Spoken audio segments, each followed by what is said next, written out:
ایک ایسا جادوئی محل جس کی دیواروں میں نہ جانے کیا کیا راز قید ہیں، اور پھر ایک ایسا محافظ جو دوست بھی ہو سکتا ہے اور دشمن بھی۔ تو آج ہم جادوئی محل کا محافظ نام کی اس دلچسپ داستان کی گہرائیوں میں اتریں گے۔ تو سب سے پہلا سوال تو یہی ذہن میں آتا ہے کہ آخر ایک جادوئی محل میں چھپا کیا ہو سکتا ہے؟ کوئی بھولا بسرا خزانہ، یا کوئی بہت ہی خطرناک راز، یا پھر شاید کچھ ایسا جس کا ہم نے کبھی تصور بھی نہ کیا ہو؟ تو آئیے اس سفر کا آغاز کرتے ہیں۔ ہمارے پہلے حصے میں ہم اس پراسرار محل کے راز سے پردہ اٹھائیں گے اور ان کرداروں سے ملیں گے جو اس راز کو جاننے نکلے ہیں۔ تو کہانی ہمیں لے جاتی ہے دور دراز پہاڑوں کے بیچ، جہاں ایک بہت ہی پراسرار محل کھڑا ہے۔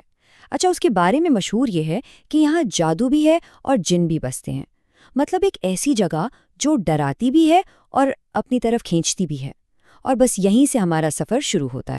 اور اس راز کی تہہ تک پہنچنے کے لیے میدان میں اترتے ہیں ہمارے 3 کردار، 2 بہادر نوجوان احمد اور علی، جن کے دل جوش سے بھرے ہوئے ہیں، اور ان کی رہنمائی کے لیے ساتھ ہیں سمجھدار بزرگ بابا حارث، جن کے پاس پرانی کتابوں کا علم ہے، یعنی جوش کے ساتھ ہوش کا ایک بہترین امتزاج۔ اور اب کہانی ایک ایسے موڑ پر آ جاتی ہے جہاں ان کا سامنا ہوتا ہے محل کے اصل محافظ سے۔ یہ وہ لمحہ ہے جہاں ان کی ہمت کا، ان کی نیت کا اصل امتحان شروع ہونے والا ہے۔ جیسے ہی یہ تینوں محل کے قریب پہنچتے ہیں نا، تو کچھ عجیب ہوتا ہے۔ وہ بھاری بھرکم پرانا سا دروازہ خود بخود چرچراتا ہوا کھل جاتا ہے۔ ایسا لگتا ہے جیسے کوئی انہیں اندر بلا رہا ہو۔ یہ پہلا اشارہ تھا کہ یہ کوئی عام جگہ تو بالکل نہیں ہے۔ اندر قدم رکھتے ہی ماحول اور پراسرار ہو جاتا ہے۔ ایک ٹھنڈی ہوا کا جھونکا جیسے ان کا استقبال کرتا ہے، اور پھر دیواروں پر لگی مشعلیں ایک ایک کر کے خود بخود جل اٹھتی ہیں۔ ہوا میں صاف ایک غیر معمولی طاقت کا احساس تھا۔ اور پھر اس گہری خاموشی کو ایک گونجدار آواز توڑتی ہے، کون ہو تم جو میرے محل میں آئے ہو؟ یہ محل کے محافظ کی آمد کا اعلان تھا، اور دھوئیں کے بادلوں سے ایک جن نمودار ہوتا ہے۔ اب دیکھیں، اس خوفناک منظر کو دیکھ کر احمد تو ڈر کے مارے بالکل خاموش ہو جاتا ہے، لیکن علی وہ ہمت نہیں ہارتا۔ وہ بڑے اعتماد سے کہتا ہے، ہم تو سچ جاننے آئے ہیں، کسی کو نقصان پہنچانے کا کوئی ارادہ نہیں۔ اور یہیں پر ہمیں ان دونوں دوستوں کے کردار کا فرق صاف نظر آ جاتا ہے۔ اور تبھی بابا حارث آگے آتے ہیں۔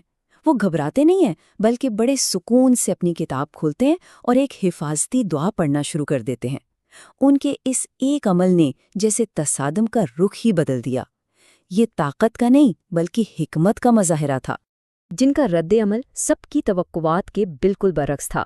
وہ غصہ کرنے کی بجائے مسکراتا ہے اور کہتا ہے، بہت سالوں بعد کوئی مجھ سے دعا کے ساتھ ملا ہے۔ اس سے یہ راز کھلتا ہے کہ وہ صرف ایک بلا نہیں بلکہ ایک ایسی مخلوق ہے جو نیت کو پہچانتی ہے۔ اور یہاں جن کا اصل مقصد سامنے آتا ہے، وہ ایک محافظ ہے۔ اس کی ذمہ داری ہے ایک ایسے جادوئی پتھر کی حفاظت کرنا جو اگر غلط ہاتھوں میں پڑ جائے تو پوری دنیا میں تباہی مچا سکتا ہے۔ یعنی وہ بے وقت ایک قیدی بھی ہے اور ایک محافظ بھی۔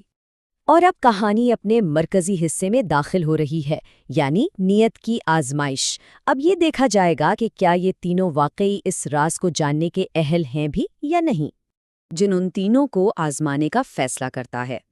اور پھر اچانک محل کا فرش لرزنے لگتا ہے، دیواریں اپنی جگہ بدلنے لگتی ہیں، اور دیکھتے ہی دیکھتے ایک جادوئی بھول بھلیا بن جاتی ہے۔ آزمائش شروع ہو چکی تھی۔ آزمائش میں 3 راستے تھے۔ ہر ایک نے اپنی خوبی کے مطابق راستہ چنا۔ احمد نے سچائی کا راستہ چنا، علی نے دوستی کا، اور بابا حارث نے عقل کا۔ لیکن اصل امتحان یہ تھا کہ انہیں یہ سفر اکیلے نہیں بلکہ ایک دوسرے کی طاقتوں کو استعمال کرتے ہوئے مل کر پورا کرنا تھا۔ آزمائش میں کامیابی کے بعد کہانی اپنے عروج پر پہنچتی ہے، اور اب وقت آ گیا تھا جادو کی اصل حقیقت جاننے کا۔ ان کی کامیابی پر جن بہت خوش ہوتا ہے اور کہانی کا سب سے بڑا سبق بیان کرتا ہے، تم نے ثابت کر دیا کہ طاقت نہیں، نیت سب سے بڑا جادو ہے۔ یہ وہ گہرا نقطہ ہے جو اصل میں اس پوری کہانی کا نچوڑ ہے۔ ان کی اچھی نیت کا انعام فوراً ملتا ہے۔ وہ خطرناک جادوئی پتھر جو تباہی لا سکتا تھا، ایک پرامن روشنی میں بدل جاتا ہے، اور اس کے ساتھ ہی محل پر چھائی صدیوں کی تاریکی بھی چھٹ جاتی ہے۔ اس تبدیلی کے ساتھ ہی جن کو بھی اپنی صدیوں کی قید سے آزادی مل جاتی ہے، اور وہ خوفناک محل ہمیشہ کے لیے امن اور حکمت کی ایک روشن علامت بن جاتا ہے۔ تو آخر میں اس سارے سفر کا نتیجہ کیا نکلا؟ ہمیں اصل طاقت کا سبق ملتا ہے، وہ سبق جو ہمارے تینوں ہیروز نے اپنے سفر سے سیکھا۔ جاتے جاتے جن ایک آخری اور بہت اہم بات کہتا ہے، جہاں سچ، دوستی اور عقل ہو، وہاں جن بھی دوست بن جاتے ہیں۔ اس کا مطلب صاف ہے، نیک اوصاف کسی بھی خوفناک طاقت کو قابو کر سکتے ہیں اور دشمن کو بھی دوست بنا سکتے ہیں۔ تو اس کہانی کا اصل جادو آخر تھا کیا؟